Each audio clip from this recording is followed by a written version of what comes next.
అందరికీ నమస్కారం. 30 days of Andhra Pradesh లో ఈ రోజు డే 2. ఆంధ్రప్రదేశ్ చరిత్ర ఎంత పాతదో మీకు తెలుసా? శాతవాహనాల నుంచి కృష్ణదేవరాయల వరకు ఎంతమంది రాజులు పాలించారో ఊహించగలరా? ఈ రోజు మనం ఆంధ్రప్రదేశ్ చరిత్ర కోసం తెలుసుకుందాం. ఆంధ్రప్రదేశ్ చరిత్ర వేల సంవత్సరాల నాటి గొప్పతనాన్ని కలిగి ఉంది. శాతవాహనులు అంటే క్రీస్తుపూర్వం 2వ శతాబ్దం నుంచి మొదటి ప్రముఖ ఆంధ్ర రాజవంశగా నిలిచారు. వీరి రాజధాని అమరావతి దగ్గరే ఉండేది.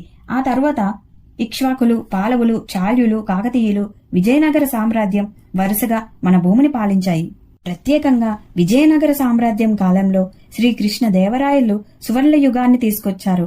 ఆ కాలంలో తెలుగు సాహిత్యం, కళలు, ఆలయ నిర్మాణాలు అగ్రస్థాయికి చేరాయి.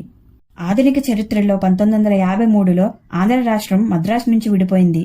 తరువాత 1956లో తెలంగాణతో కలిసి ఆంధ్రప్రదేశ్గా ఏర్పడింది. కానీ ప్రాంతీయ తేడాలు పెరగడంతో జూన్ 2, 2014 తెలంగాణ, ఆంధ్రప్రదేశ్ వేర్వేరు రాష్ట్రాలుగా ఏర్పడ్డాయి. చరిత్ర మొత్తం చూస్తే యుద్ధాలు, సాహసాలు, సాహిత్యం, సంగీతం, ఆధ్యాత్మికత అన్నీ కలిసి ఆంధ్రప్రదేశ్ ను ఒక సాంస్కృతిక నిధిగా మార్చాయి. ఇదే మన ఆంధ్రప్రదేశ్ చరిత్రలో చిన్నది కానీ గొప్ప ప్రయాణం.